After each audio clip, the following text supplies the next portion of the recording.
1 Samuel, chapitre 21. David se rendit à Nob, vers le sacrificateur Achimélec, qui accourut effrayé au-devant de lui et lui dit, « Pourquoi es-tu seul et n'y a-t-il personne avec toi ?»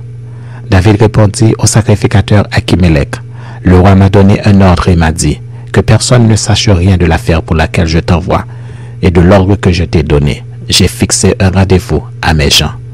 Maintenant, qu'as-tu sous la main?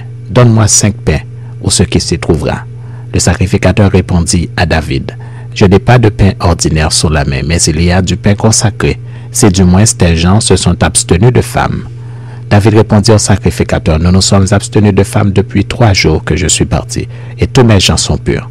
D'ailleurs, si c'est là un acte profane, il sera certainement aujourd'hui sanctifié par celui qui en sera l'instrument. » Alors le sacrificateur lui donna du pain consacré, car il n'y avait là d'autre pain que du pain de proposition qu'on avait ôté de devant l'Éternel pour le remplacer par du pain chaud au moment où on l'avait pris.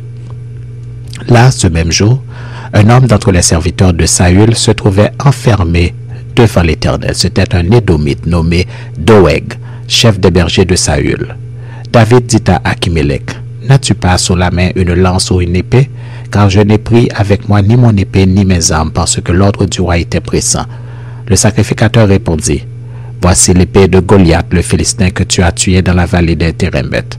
Elle est enveloppée dans un drap, derrière l'éphod. Si tu veux la prendre, prends-la, car il n'y en a pas d'autre ici. » Et David dit, « Il n'y en a point de pareil, donne-la-moi. » David se leva et s'enfuit le même jour, loin de Saül.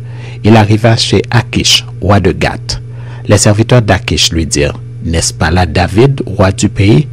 N'est-ce pas celui pour qui l'on chantait en dansant, Saül a frappé ses 1000 et David ses 10 000? » David prit à cœur ces paroles et il eut une grande crainte d'Achish, roi de Gath.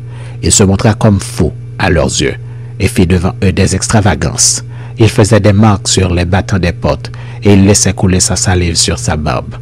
Achish dit à ses serviteurs, « Vous voyez bien que cet homme a perdu la raison, pourquoi me l'amenez-vous? Est-ce que je manque de fou? Pourquoi vous m'ameniez celui-ci et me rendiez témoin de ces extravagances? Faut-il qu'il entre dans ma maison? »